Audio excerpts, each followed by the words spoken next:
hymns. Well, thank you everyone for joining us today for our webinar, Braille Sense Top Tech Tips.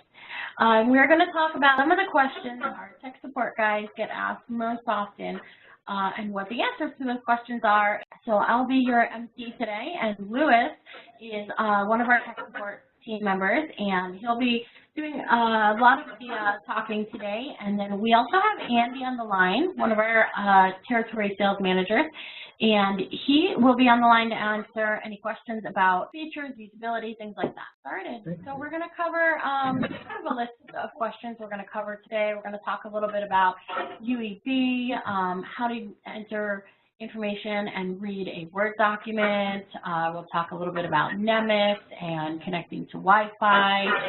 A lot of questions here, so I'm not going to read through all of them, but we will go through all of these. And then at the end, we will have time for you guys to ask your own questions. Okay, so Louis, the first question here, will the Braille Sense U2 replace my computer?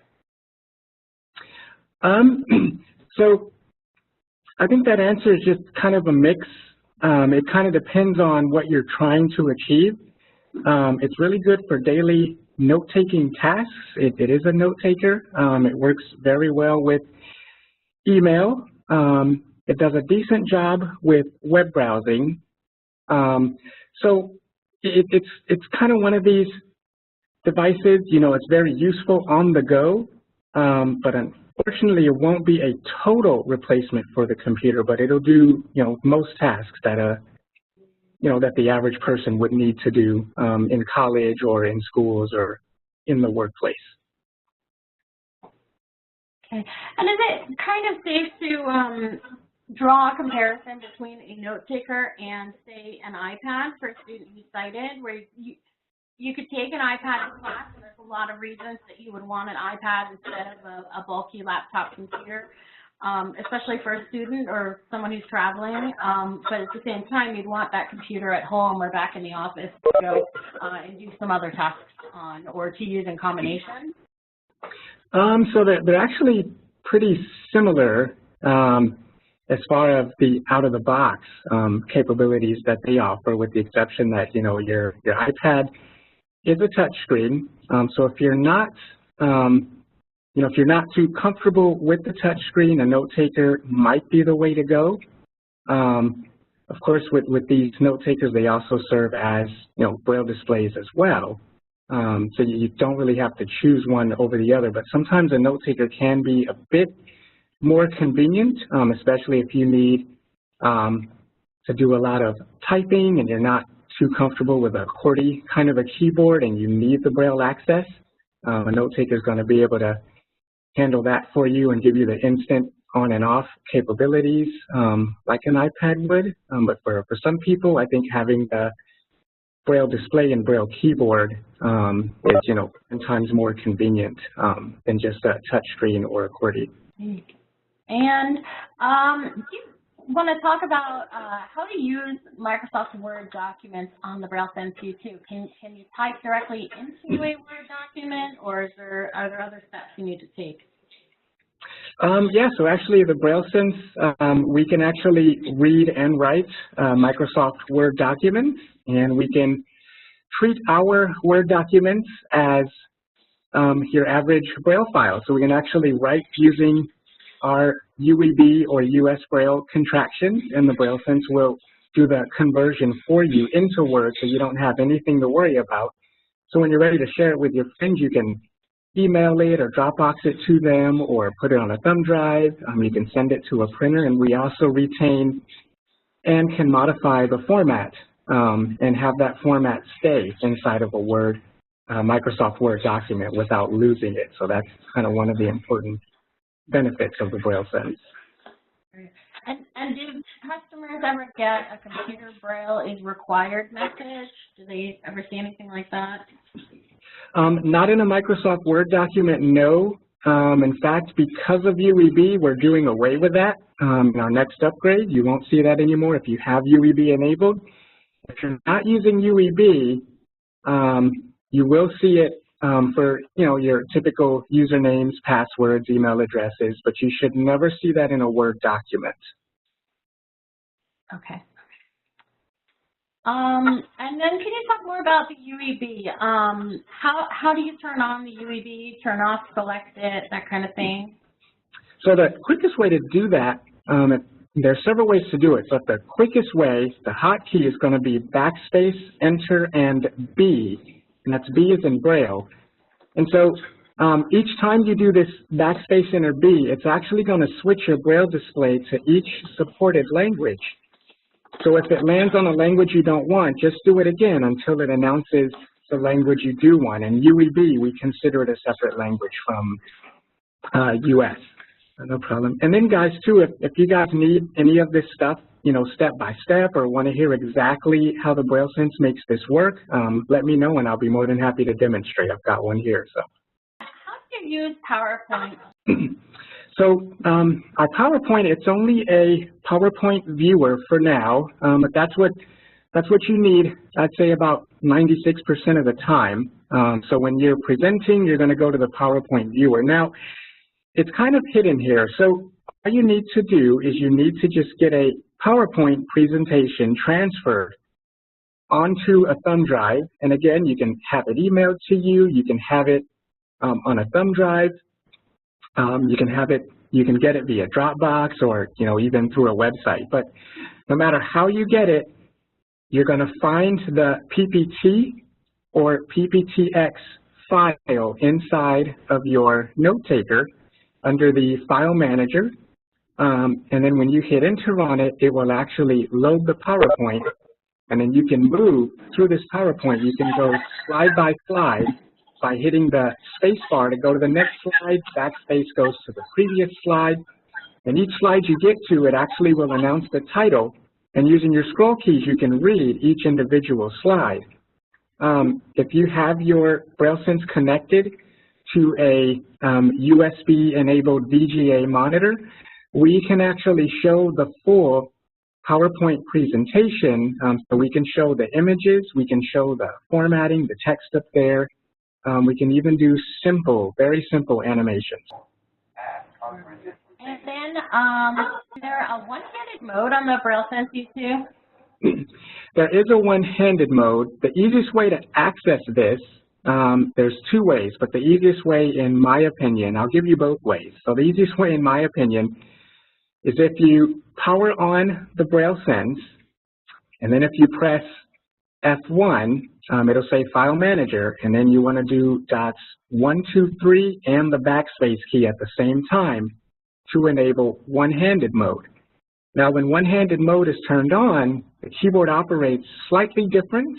You have to finish each command or letter with the space bar.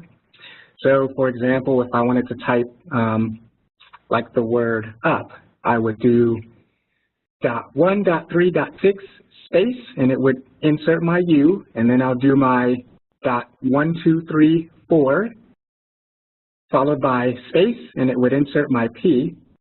If I actually needed a space typed, I would have to hit the space bar twice to get a space.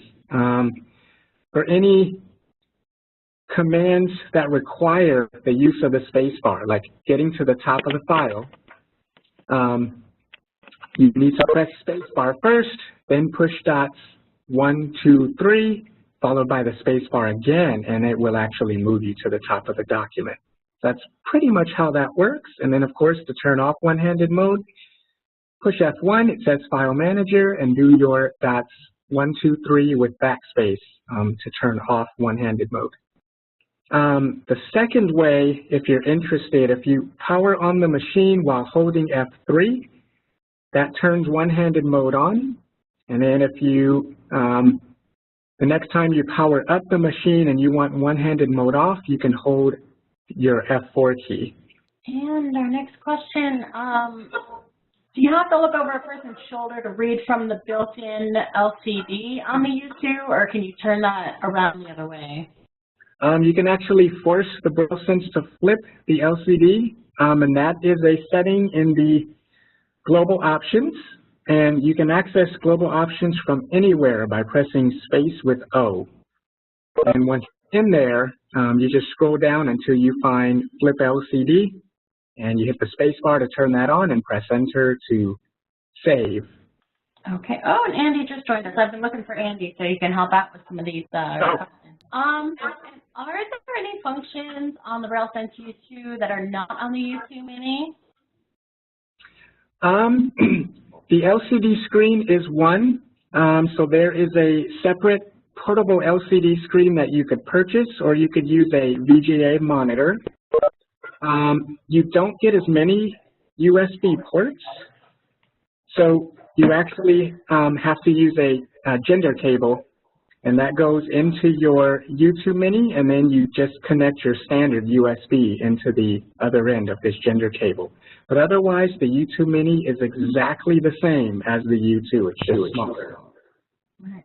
And do you, or Andy, since you're here now, do you want to touch quickly on why there is an LCD on the U2, or why someone might want to add the LCD to the Mini? Absolutely. I'd be glad to give it a shot. There are several reasons why the LCD is beneficial on the U2. The first one being in education. A lot of times when you have a young student or and they're working with their teachers more closely, or even a parent could be substituted where I said teacher before. But the LCD gives the ability of a person who can see to help you, whether it's with navigation, knowing where you are. If you get stuck somewhere, it gives a person the ability to see what's going on and to help you fix something if you need to, or just making sure that you're staying on track. So, for example, the teacher would be able to know that you are actually working on your assignment instead of out on the internet browsing around, doing something that would be a whole lot more interesting than your assignment at that time.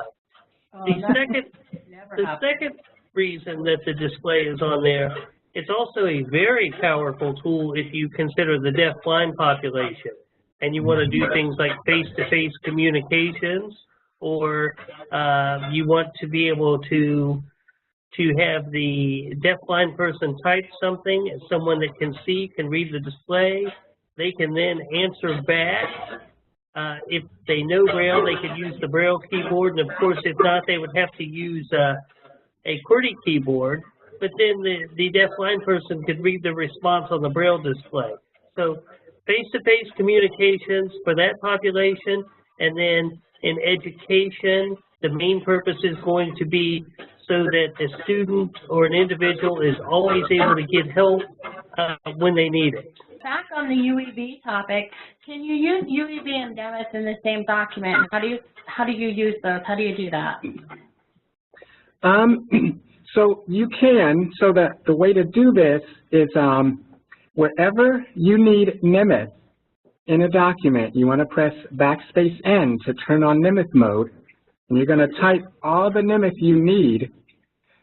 Whenever you need literary Braille to do the switch, you need to turn Nemeth mode off. So you do backspace N, and then you're back in UEB Braille. So our Nemeth math entry is actually separate from the UEB Braille, which makes our setup a nice one. And the Braille Sense remembers where in a document you've enabled and disabled Nemeth. And we can kind of get into that if you guys, need that as well, because I know that's a bit, how we do it is it works. It's so we can get into that. So Andy, if you want to touch on what happens on the other side of that, if you've got UEB and Nemeth in a document, maybe it's a student and they're turning an assignment to their sighted teacher, what does the sighted teacher receive when they get that file from the student? What does it look like? Well, if the student follows the typical protocol, so it's saved in the appropriate format and then opened up on a computer in Microsoft Word and printed out, it's going to look exactly the same as what any other student submits. The signs are going to look correct.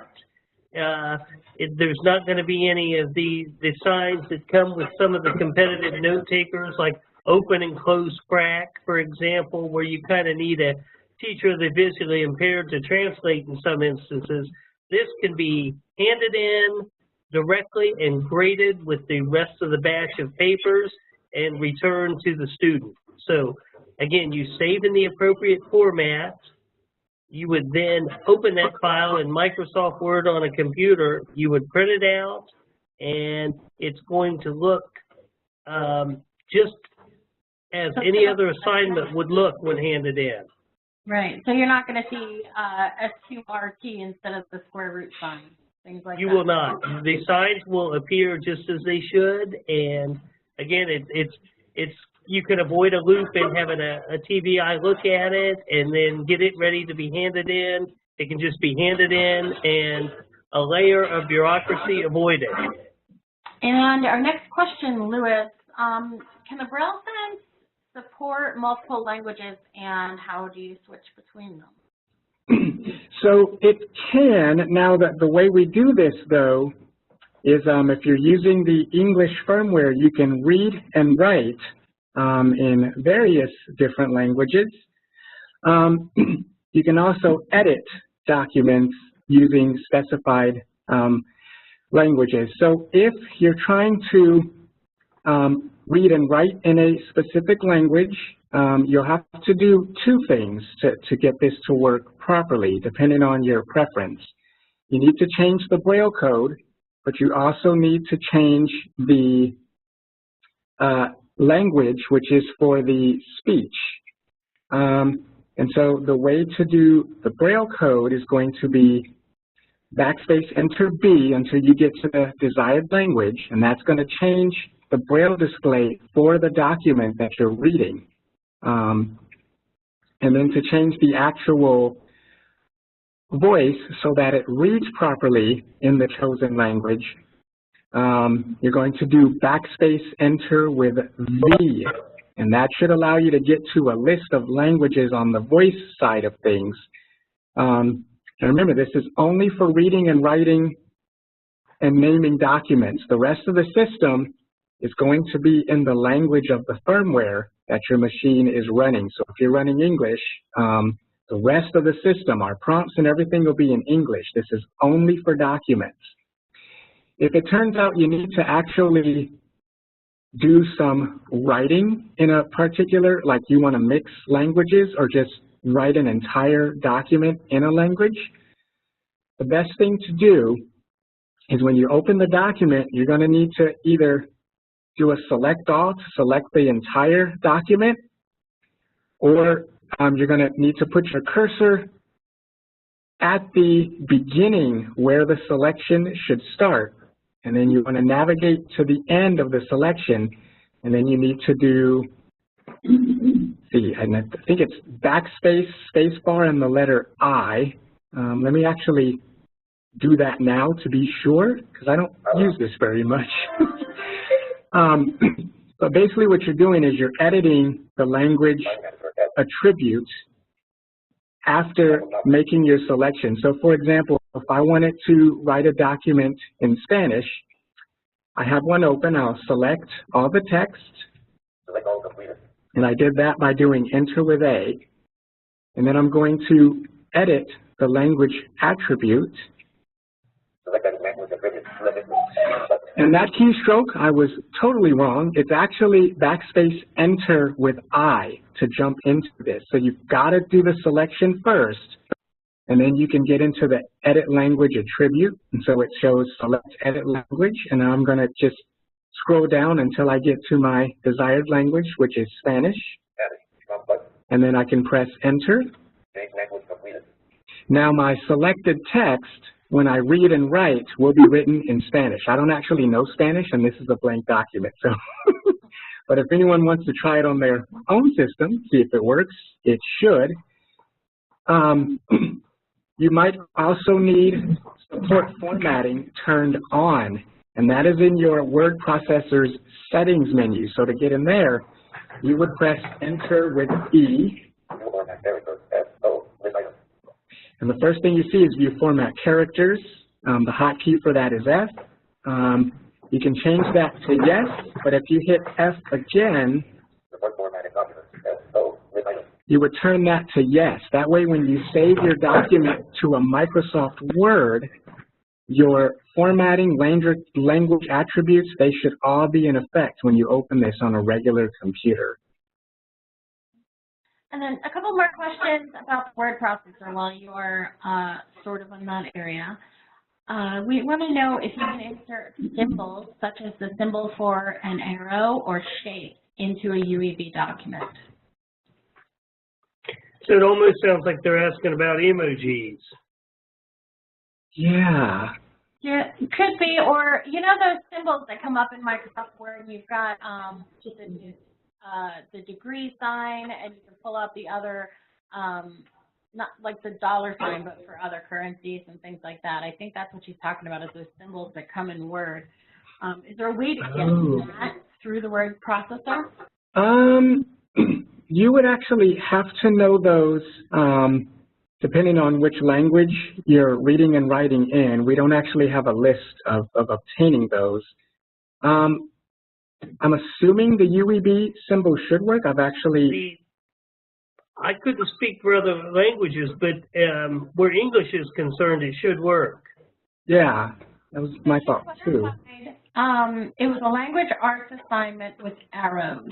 And I know, Louis, you kind of touched on it, but there's a keyboard combination for all of those little things. And I don't know, you might want to just, if you Google keyboard combination for arrows, or contact support and Louis offline, and he can help you specifically with that question. But I think we're going to have to do some research. Specific symbols we would need to take offline, but generally speaking, when it comes to UEB and symbols, at least for English, we should be able to make those work. Right. So after the webinar, if you want to send an email over to support@hims-inc.com, that goes to real people who check a real box. It's not just some massive company box that doesn't get checked. So email over there after the webinar, or give a call to our toll-free number, and they'd be happy to help you out on that. Another question in the Word document, or in the word processor, I'm sorry. Is there a way to select a specific font and font size in a doc file that you've created on the Braille Sense? Yes. So make sure support formatting is turned on in the word processor settings. So you do Enter E, and then you'll hit F to get to the support format characters. Yes, with item. So, sorry, support formatting. Support formatting documents. Yes, with item. So I've set mine to yes, and I'll press Enter to save these. Completed. So now, in order to use this, you're going to need to actually, again, select the text that you need, the font styles or sizes or anything like that changed in. So a select all is enter A, or if you need a specific selection, just move your cursor to the beginning of where you want to start the selection and use Enter B. So that's dots 1 and 2, enter with B, or on a QWERTY keyboard, that would be Control B. And then you move your cursor to where you want the selection to end. And if you press Select all completed. Enter, Okay. Computer cancel. On setting dialog. if you press backspace with M after making your selection, backspace with M is actually going to jump you into this nice little dialogue. So I'll do a backspace M now so you can kind of hear exactly what it shows. Select all completed. On setting dialog. On page. That's 185. With item. So I have 85 fonts I can choose from, and I can scroll through these because it's a regular list box. Right now, no font is selected, but just to give you an idea of what's here. Adding 10285. There no 385. There no 485. There no 0585. There no UD685. With item. And I know most. So there's 85 different fonts there. Yes. Yep. And then once you're done selecting the font you're interested in, The home assembly 285. With item. I can also hit Tab, Size. That's 117. With item. and I have 17 sizes now that I can choose from. 8 through 17. With So item. size 8, 9, 10, 11, 12, so I can adjust the size. And then once I, Your point. yes. So you got 12 point, 14 point, And then once you've selected that, you can hit Tab. And I have 142 colors. Right now, no colors selected. But there's aqua, aquamarine, so you can choose the colors you want. Now, once you've selected your color, you hit Tab again. Now, underscore, this allows for underlining text that you've selected. So that's either off or on.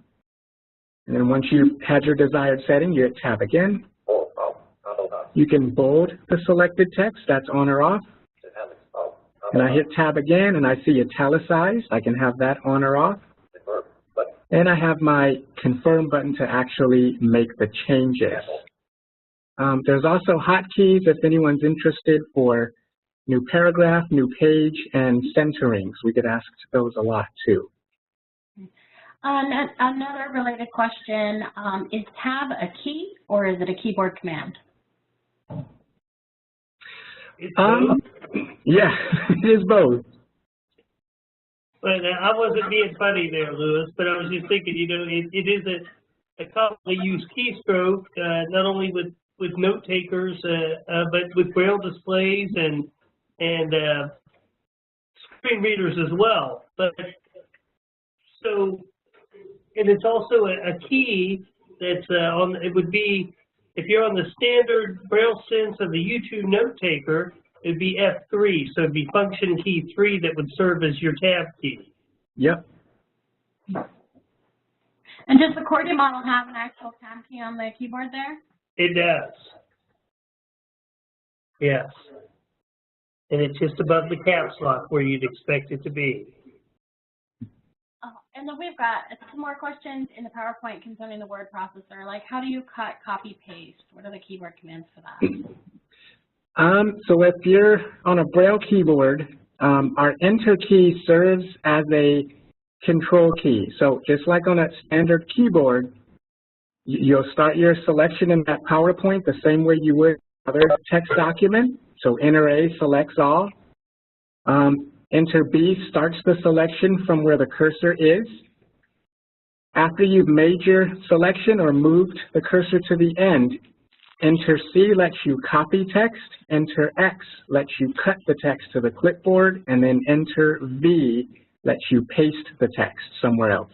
But remember, in the PowerPoint, it only views the PowerPoint presentation, so if you're trying to modify something, if you try to save it, the Braille Sense is actually going to ask you if you want to convert it to a standard format.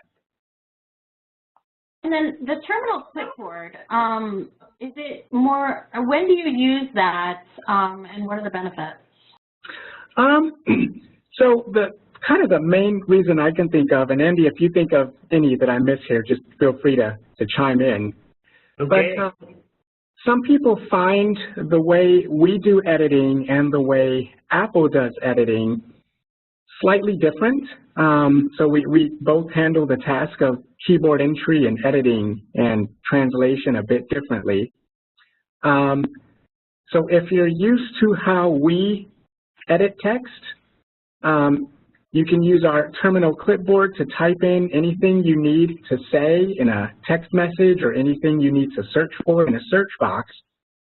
Do all of your editing, and then when you submit your entry by doing Enter S, it will actually type that in to the edit box that is activated on your iOS device.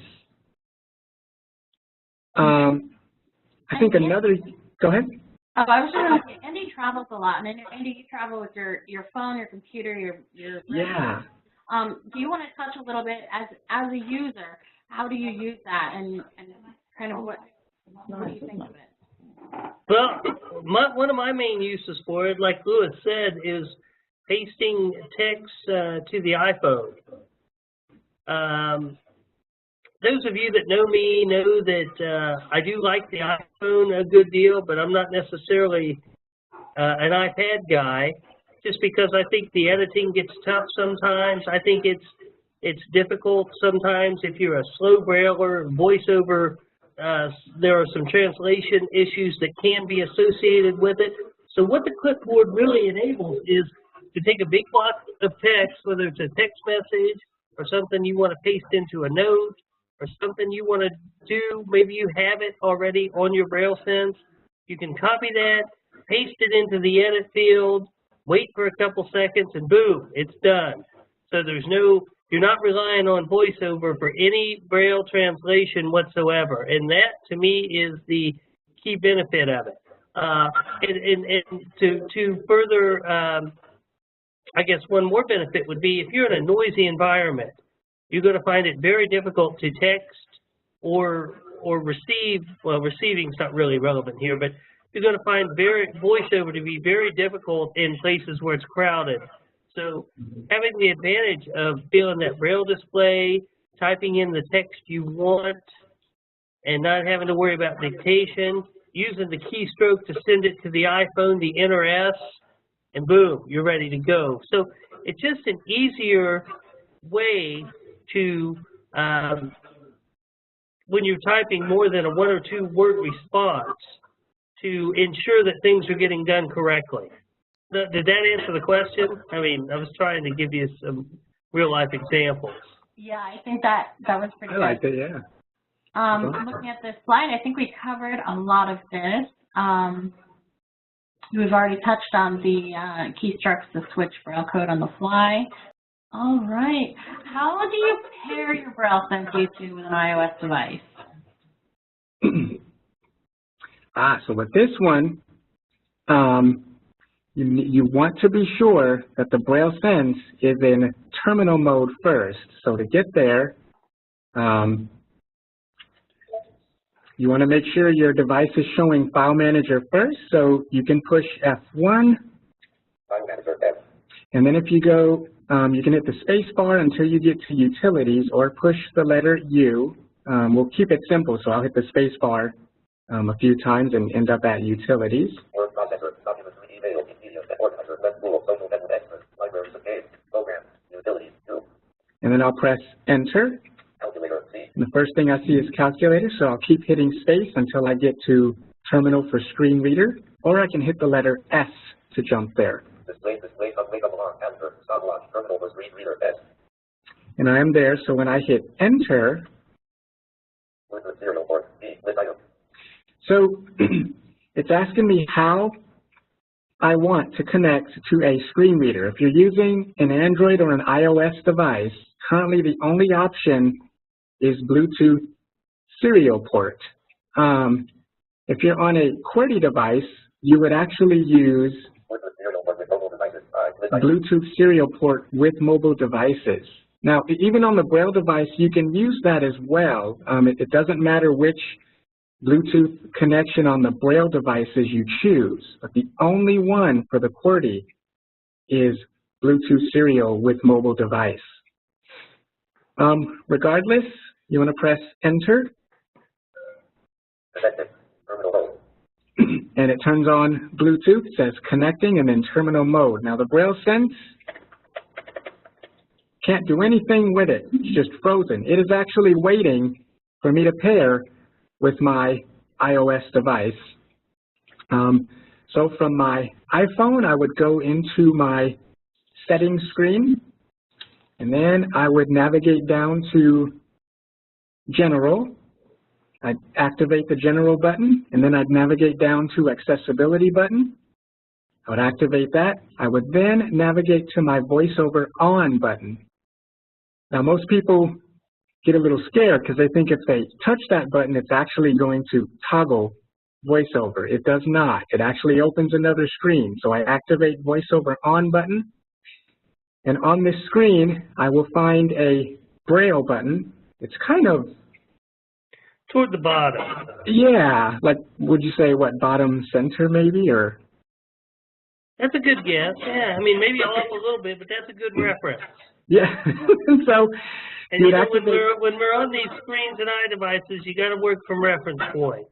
Exactly. Or you can just do the handy flick from left to right until you find what you're looking for. Right. I'm usually sticking with that one, but regardless, once I find Braille, I double tap it to activate it. It's a Braille button, and then my Braille Sense shows up as Braille Sense U2 followed by 4 more numbers.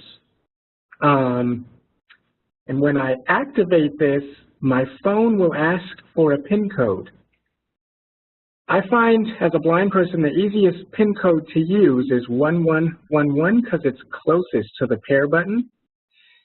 And the other reason is the iPhone times out in 15 seconds. So if you're not relatively fast with this, you could become frustrated because the phone will keep saying unsuccessful when you probably haven't done anything.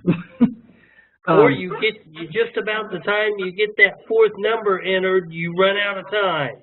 Exactly. So that's another reason to be consistent. If you do this across multiple devices, try to use the same code, for example, and try to always remember what that is, because even though once you're paired, you shouldn't have to do this very often, it's still a way to make your life a lot easier.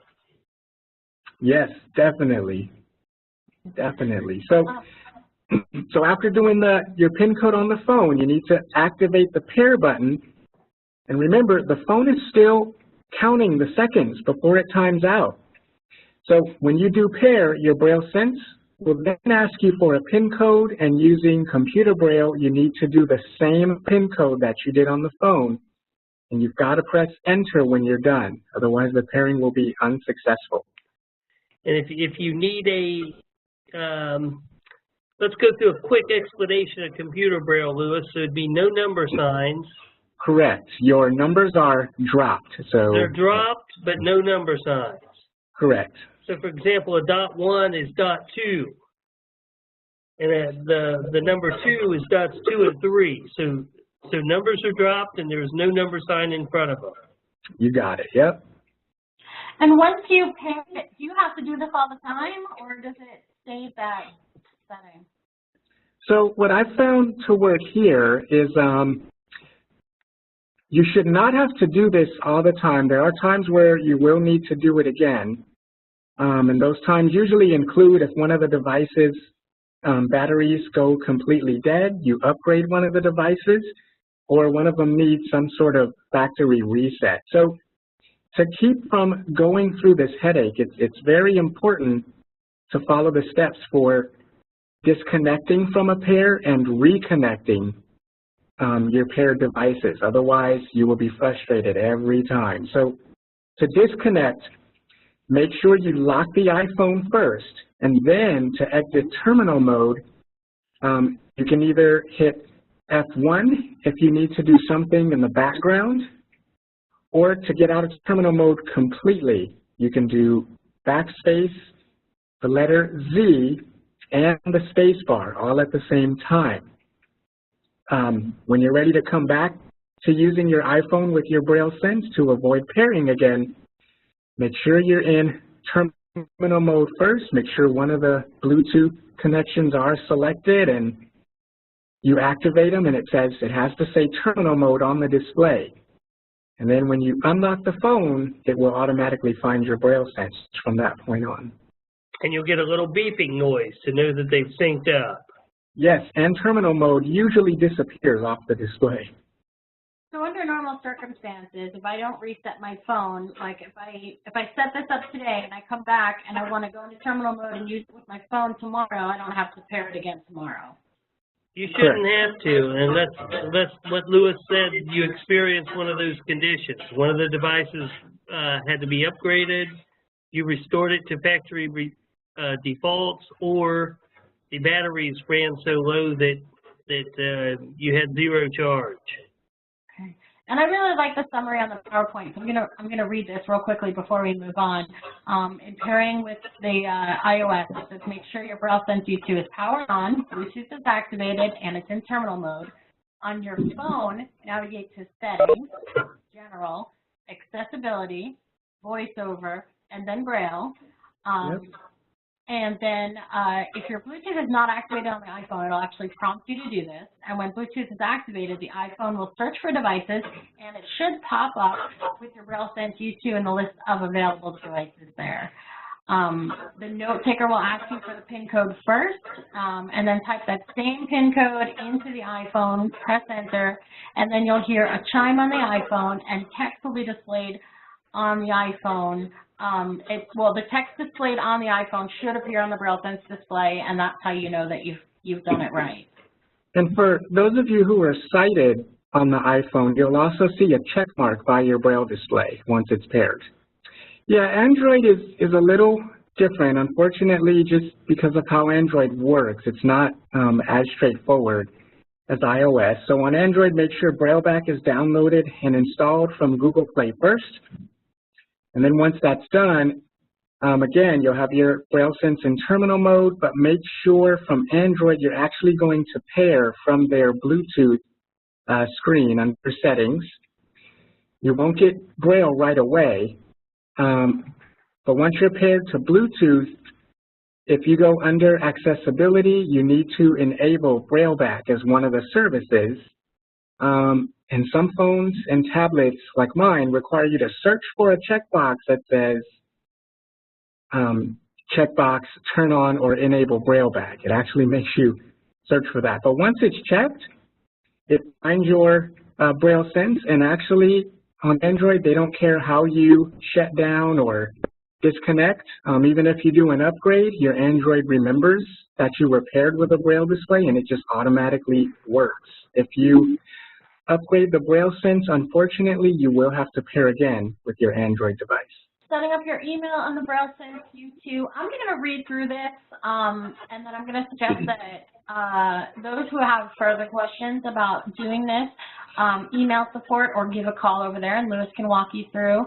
But just to save time, because like I said, I've got a bunch of user questions, and they're good questions too. So setting up your email on the Braille Sense U2, first you want to open the email application, and then you press Alt or F2. Scroll up to your tools and press enter to activate it. Press enter again to activate your account manager. And then you press the letter A to add a new account, so A for account. Choose the server type from the list. If the type of server you send or receive email from isn't in the list, you want to choose manual. And then you'll just tab and fill out the fields necessary to set up your email account, which usually your network admin or your web host, if you use Comcast or Gmail, they'll tell you what those settings are. So that you just enter those in there, and then you answer each field using the space.4 or the down arrow to proceed to the next field.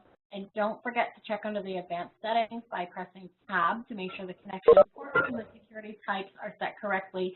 And again, your network admin, if those are things that you have to check, if you have a specific port or a security type, that's something that they'll let you know, so you'll know what to put there when you get there. And then just so, yeah. Oh, go ahead. Well, I'm saying, just so they're aware, for those of you who use Google, they're so common. They are actually one of the settings that we actually provide the information for right inside of the Braille Sense if you use Gmail or Google. So you just enter your email address and your password for Gmail then, right? Correct. Yeah, because it'll do the rest for you. And then when you're done with all the settings, you're going to press tab to activate the confirm button. And in the advanced, you'll need to activate the confirm button when you land on it advanced again, and then tab to activate that as well. Okay, and here, this is related to some of the user questions, so this is good. What type of Wi-Fi connections can the Braille Sense connect to? So if you want to answer that, and then I'll tell you the user question that goes along with this.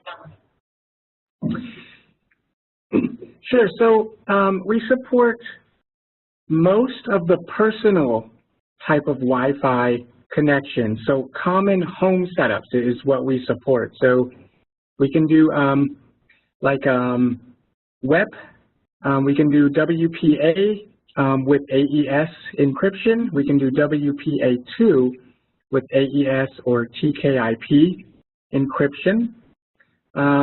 We can support the 2.4 gigahertz networks, and we support the B, G, and N protocol with the U2. If you're on an older unit, N is not supported, so your network won't be found. I don't know, would it be helpful to go into what we don't support? Possibly. Let me. Yeah, let's do it real fast. Just to give Okay. people a real quick idea, Louis.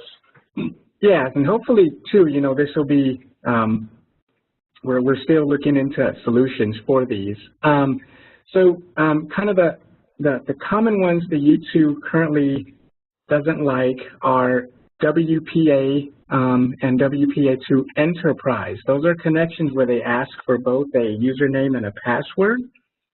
So a couple ways around that. You can always use your iPhone as a hotspot, but if you're worried about data, you would need to talk to your admin to see if they can associate your MAC address with their particular router.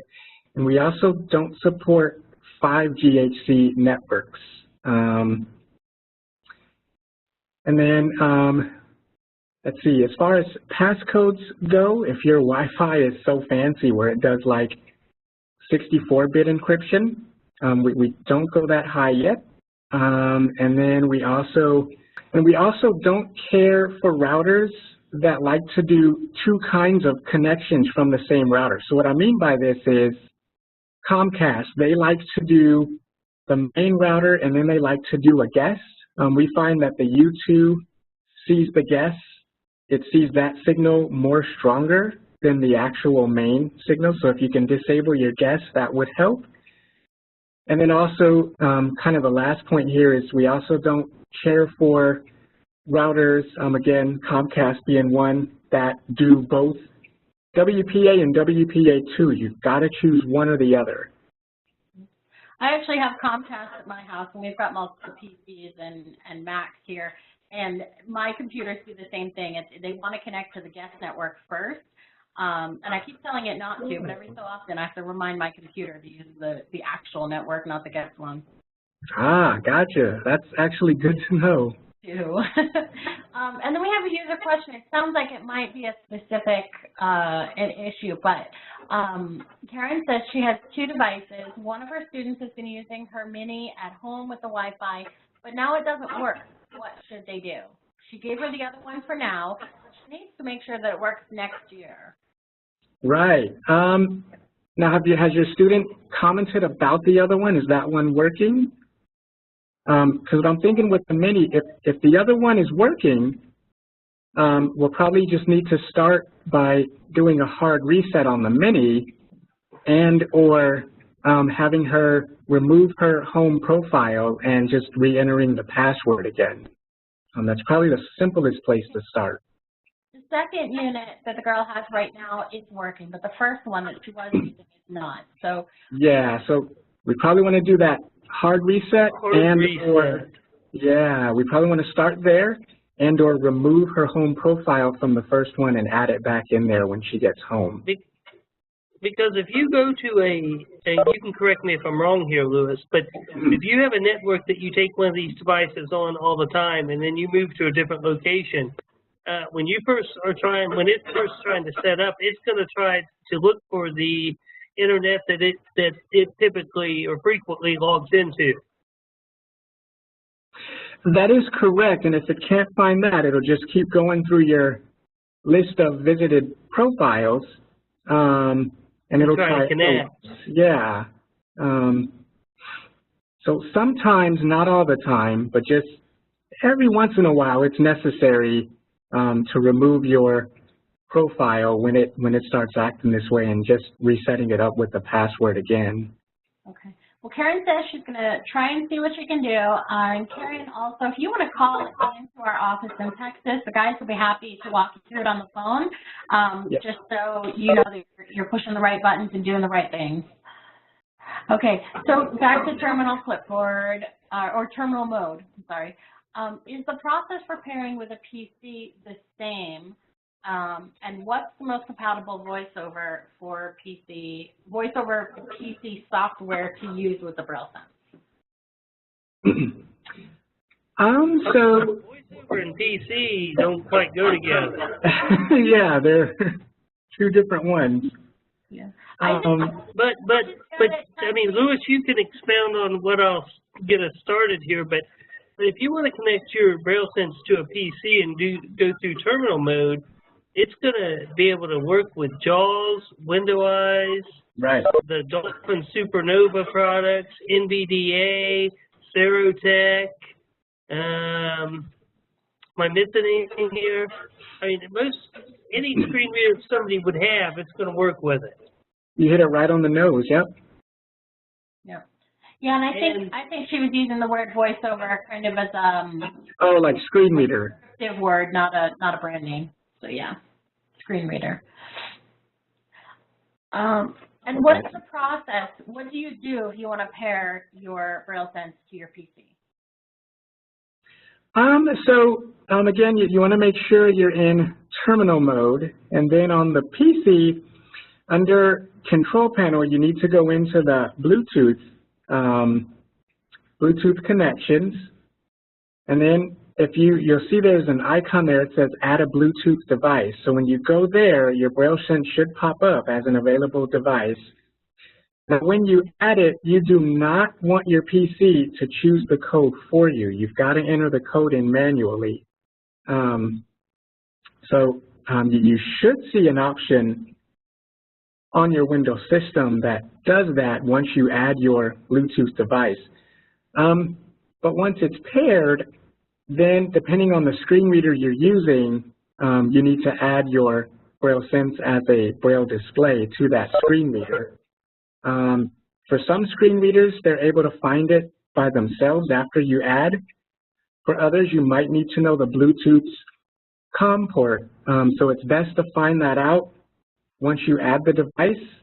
If you missed it, you can always go under Properties under your added device to find the incoming and outgoing COM ports. And if you're just connecting the USB cable, like to your computer, you would of course plug that in, and then you would have to make the appropriate selections of your screen reader.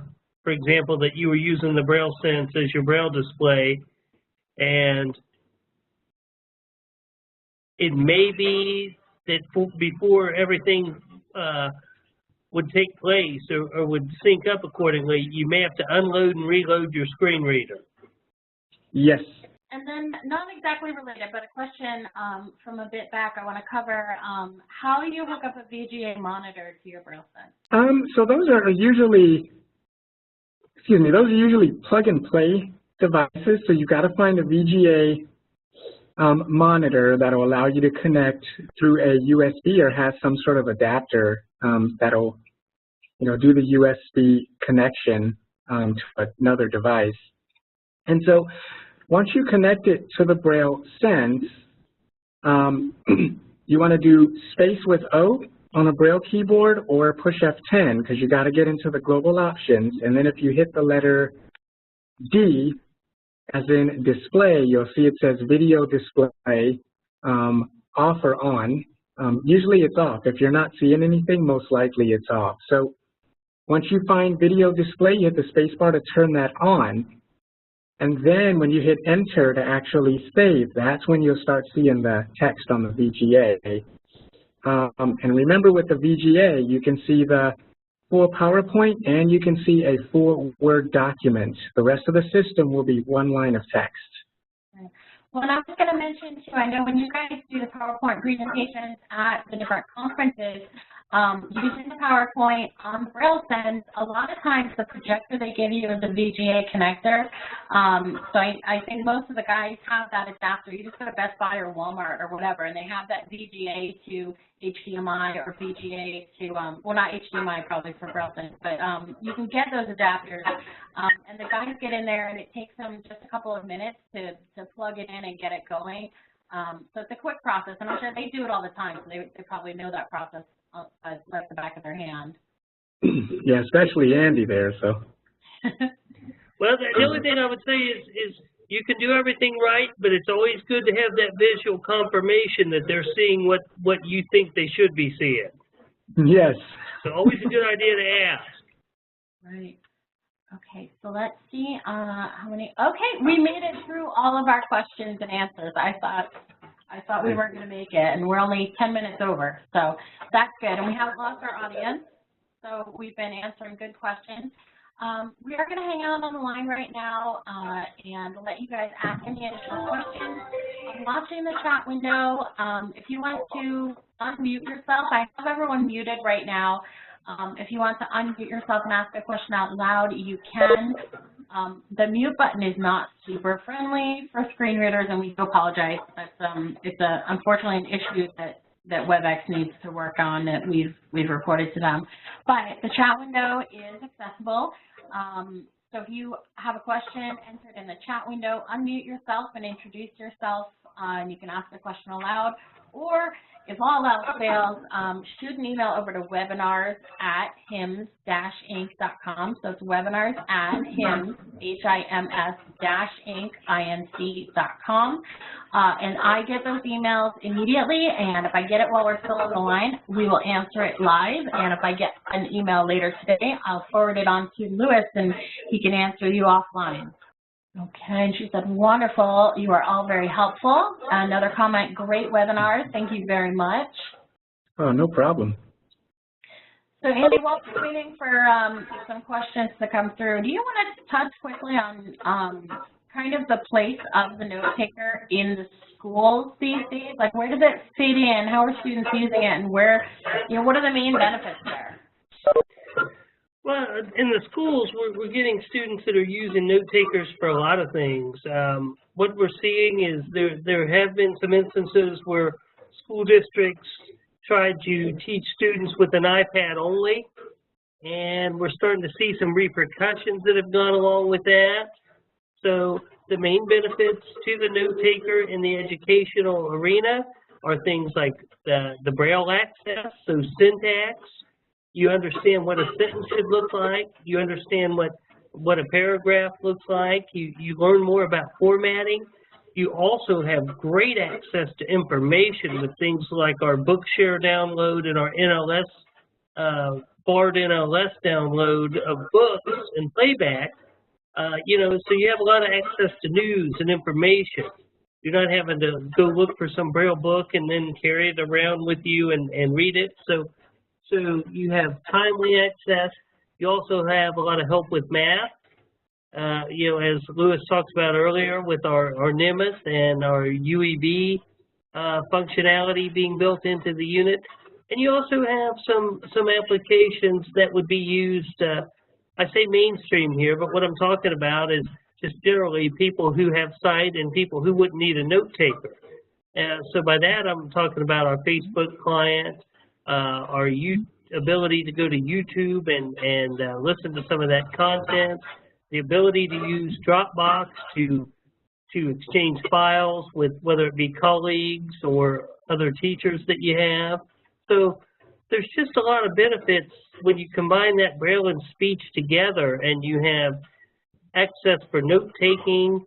You have a word processor that is integrated with the Microsoft Word, so that documents can be exchanged between those two.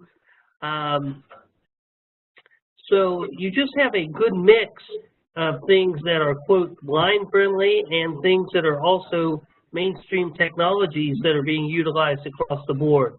And that's the real power of the Braille Sense and using a note taker not only in the educational arena, but also as a professional. Yeah, I have a question. When will you be coming out with a new update for the Braille Sense U2?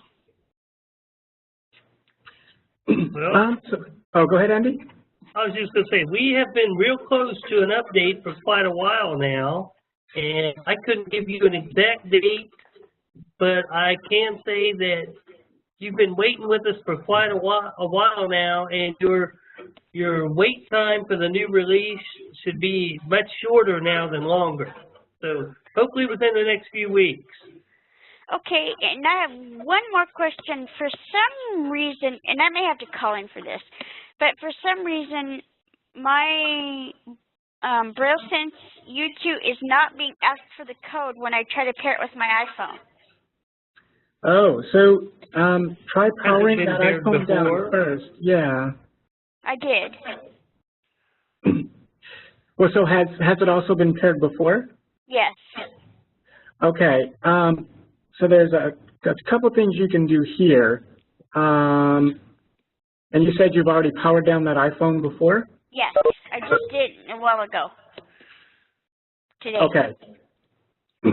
So you can try, if you go into Bluetooth Manager under Utilities, try deleting, when you find your iPhone, if it says iPhone Trusted, Okay. do a space D on that and try to get rid of the pairing information and then get back in the terminal mode and try again. Okay. I'll try that. Thank you. You're welcome. All right. Call us if it doesn't work, though. Okay. Here, okay. So if you have questions after the webinar, give us a call. Our sales and support team and all of our North American sales and support services are conducted out of our Austin, Texas office. So we are local. We work during regular business hours, just like you guys do. You're not going to get shipped overseas and get a non-native English speaker. So give us a call whenever you have an issue, and we would love to talk to you. The toll-free number is 888-520-4467. You can visit our new website. It's been up for a few months, but we're constantly adding new features and making improvements to it. It's at HIMS, HIMS-Inc.com. We have a lot of downloads there. We've done a lot of videos lately. You can find them on our YouTube channel, but a lot of the product-related videos, and we have some quick how-to videos. Those are all on video tabs now on the product pages. So if you go to the Braille Sense, for example, we have some videos there that pertain to the Braille Sense, and they're just on the video tab on that product page, so they're very easy to find. If you have questions about a purchase that you'd like to make or features or anything like that, give an email over to sales@hims-inc.com. And if you've got a technical question, support@hims.com. And I'm going to plug our webinar series really quickly. If you have a subject you'd like us to cover, we're always trying to come up with new webinar ideas. And we would love to hear from you what topics you'd like us to cover. So shoot an email to webinars@hims-inc.com if you have an idea. Keep a watch online to hims-inc.com/webinars, and you'll see there all of the webinars that are coming up, topics we have planned. It's pretty quiet, Louis and Andy, so I'm just going to thank you guys both for your time. Louis, this has been great, and you've given great information. Do you have any parting words for our audience? Yeah, so thanks for participating and you know, definitely asking us some wonderful questions. Just feel free to contact us if you guys need any assistance at all, and someone will definitely get back to you guys. Great. Thanks, Louis. And Andy, thank you so much for helping out, too. Yeah. Hey, I appreciate you having me. I want to thank you to all the people in the audience who participated today. We appreciate you being here. My email, if anyone would need anything from me, I am kind of a Midwest regional guy here at HIMS, so I can be reached at Andy, that's A-N-D-Y, at hims-inc.com. If there's anything I can do for any of you out there, please don't hesitate to shoot me a note, and we'll figure it out from there. Thanks again for having me, and again, thanks to the audience for your participation today. Yeah, Look forward to seeing some of you at the summer shows. Definitely. You guys had some great questions today, and that always makes these webinars a lot more fun for us. So thank you all for your time, and we wish you all the best rest of your week.